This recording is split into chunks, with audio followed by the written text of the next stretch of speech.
গাজাবাসীকে গোড়া থেকে উপড়ে ফেলতে গিডিয়নস চ্যারিয়ট বা গিডিয়নের রথ নামে নতুন করে অভিযান শুরু করেছে আইডিএফ। ইসরায়েলি বাহিনীর এ হামলার নামকরণ নিয়ে আন্তর্জাতিক মহলে চলছে আলোচনা। গণমাধ্যমের তথ্য বলছে বাইবেলের একজন যোদ্ধার নামে নামকরণ করা হয়েছে।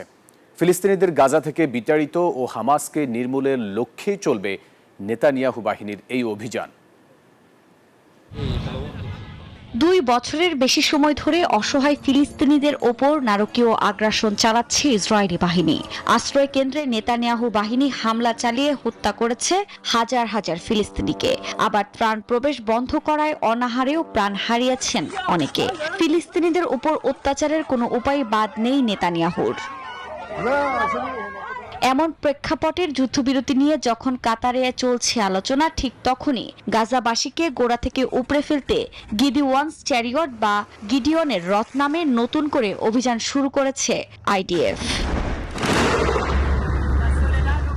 ইসরায়েল হঠাৎ করে রিজার্ভ সেনা কেন মোতায়েন করে হামলা জোরদার করলো, কেনই বা এই অভিযানের নামকরণ গিডিওয়ানস চ্যারিয়ট বা গিডিয়নের রথ রাখলো, এ নিয়ে আন্তর্জাতিক মহলে চলছে আলোচনা। গণমাধ্যমের তথ্য বলছে গিডিয়নের রথ বাইবেলের একজন যোদ্ধার নামে নামকরণ করা হয়েছে।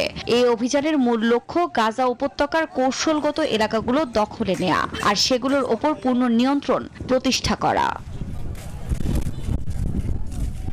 তথ্য বলছে নেতানিয়াহুর এই কৌশলের মধ্যে রয়েছে গাজার জনসংখ্যাকে দক্ষিণে হস্তান্তর করা, সেই সঙ্গে হামাস নির্মূল করার জন্য গাজার আরও অঞ্চল দখল করা, নতুন করে আক্রমণ এবং জনসংখ্যাকে স্থায়ীভাবে স্থানচ্যুত করার প্রচেষ্টার নিন্দা জানিয়েছে জাতিসংঘের মানবাধিকার কমিটি।